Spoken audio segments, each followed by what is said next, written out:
Stand for the reading of the Gospel. The Holy Gospel according to Luke, the 12th chapter. Someone in the crowd said to him, "Teacher, tell my brother to divide the inheritance with me." Jesus replied, "Man, who appointed me to be judge or arbiter between you?" Then he said to them, "Watch out. Be on your guard against all kinds of greed. Life does not consist in the abundance of possessions." And he told them a parable. The ground of a certain rich man yielded an abundant harvest. He thought to himself, "What shall I do? I have no place to store my crops." Then he said, "This is what I'll do. I'll tear down my barns and build bigger ones. And there I will store my surplus grain. And I'll say to myself, you have plenty of grain laid up for many years. Take life easy, eat, drink, and be merry." But God said to him, "You fool, for this very night your life is going to be demanded of you. Then who will get what you have prepared for yourself? This is how it will be with whoever stores up things for themselves, but is not rich toward God." The Gospel of the Lord. Praise to you, O Christ. Today's sermon is a little bit different. It's simply a narrative sermon, as I call it. And I'd like to share with you, it's called The Two Brothers. Years ago, a husband and wife had two sons. As the boys grew, they worked the family farm together. And each day, the boys and their dad toiled in the fields and cared for the livestock, while Mom prepared the afternoon meal. The entire operation ran like a Swiss watch, and the farm produced enough for everyone to have what they needed. As the boys reached adulthood, they each built a home on the farm there. As in their earliest days, when lunchtime came, they all went to the parents' house to eat. Of course, I was told when I was first serving in a rural community that this noonday meal wasn't lunch. It was properly called dinner. It was the main meal of the day. But nearly every day, these gatherings were joyous times where family bonds grew deep between the four of them. Not that everything was idyllic. There were storms and loss of crops and livestock, and competing ideas for how things could be accomplished. Still, in general, family life was what most would call harmonious. Typically, as the way with siblings, the brothers had, shall we say, some spirited disagreements. Nevertheless, for all their quarrels and differences, they had a deep love and respect for each other. In no small part, that was just the way they were raised. In time, the older brother married, and the noon dinner table grew, and this brother and his wife had many children. On the other hand, the younger brother remained a confirmed bachelor. Life was good.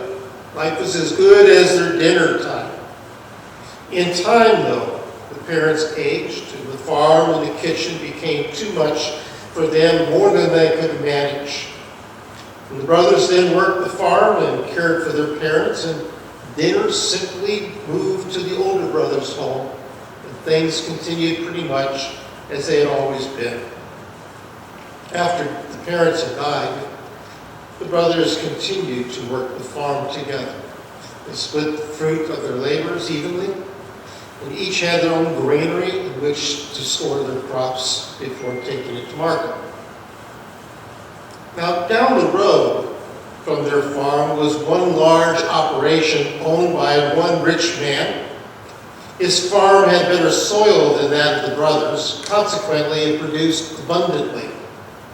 His was the largest farm for miles around, and he owned the best and the latest equipment money could buy. Being single, he hired many people to do all that was necessary to support such a large business. He was, well, let's put it this way, he was not an ideal employee. Most of the people he hired were desperate for work to feed their families, and they had few, if any, other employment options. Poorly paid, the contrast between their situation and that of the rich man was stark. And never once did the rich man even notice the disparity. And even if he had, he would have justified it through his belief that he was a self-made man.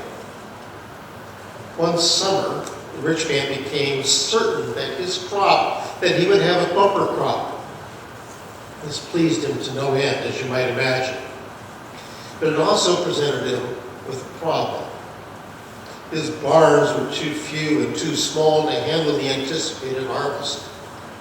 And he thought, I'll do this. I'll pull down my barns and build larger ones, and there I will store all my grain and all my goods. And so he commenced at once to realize his objective. Well, the solution may have seemed strange to others, especially the brothers up the road. It was typical of the rich man. He never once considered that others might benefit from his excess, especially not those who labored in his fields.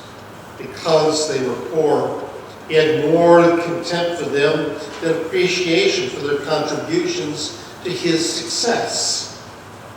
Truth be told, he gave the workers no credit, and he believed that the coming harvest was a product of his foresight and hard work.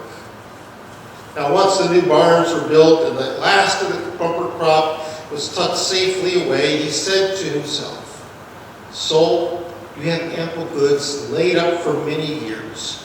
Relax, eat, drink, and be merry."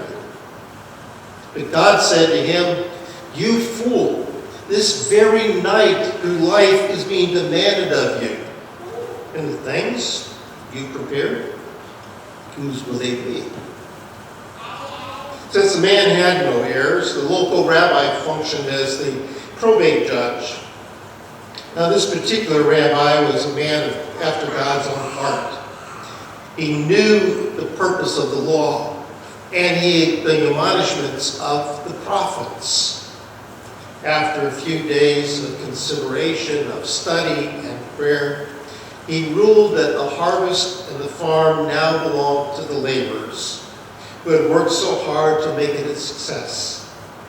After that, the farm continued to thrive and now benefited the entire community. Meanwhile, up the road, the brothers endeavored on.